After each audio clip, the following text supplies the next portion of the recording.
Unfortunately, walang ganung, good or bad. Actually, bad na the companies often, many companies do not really seriously invest in people development.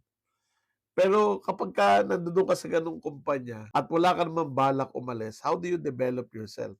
You have to take ownership of that responsibility, no?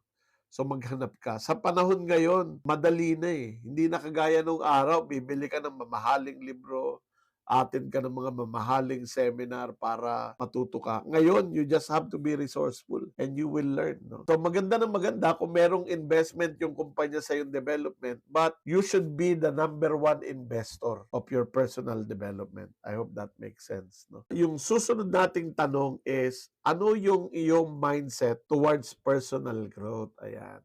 Si Carol Dweck wrote a book called Mindset. No? Nung una, growth mindset eh. Ngayon, mindsets.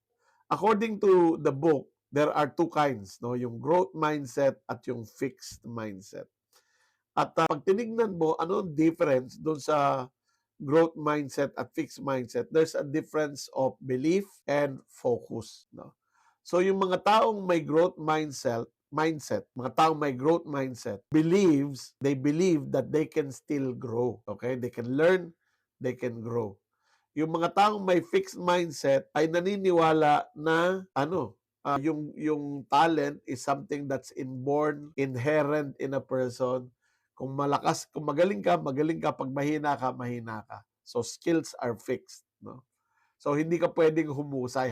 Pagka hanggang dito ka na lang, no? Maiinggit ka na lang doon sa mas nakatataas. So, dahil doon sa belief na yon, yung mga taong may growth mindset,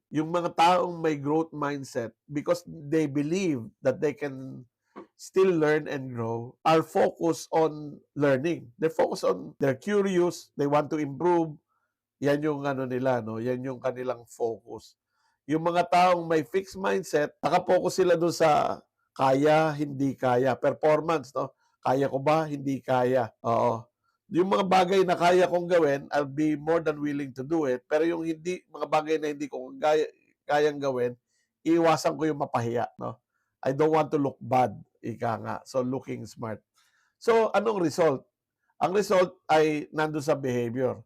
Yung mga taong may growth mindset, they embrace challenges.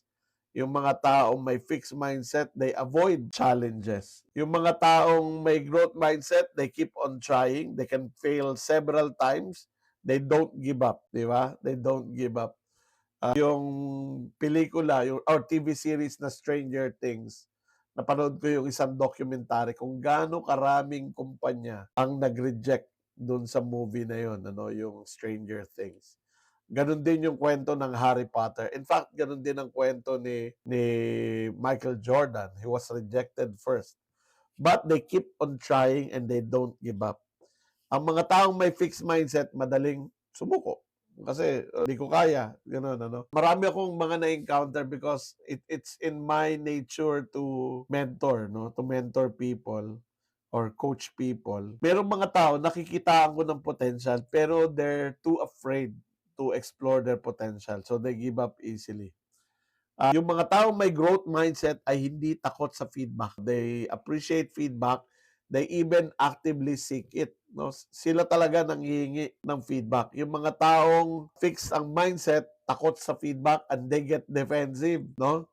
Makikita mo yan sa performance appraisal.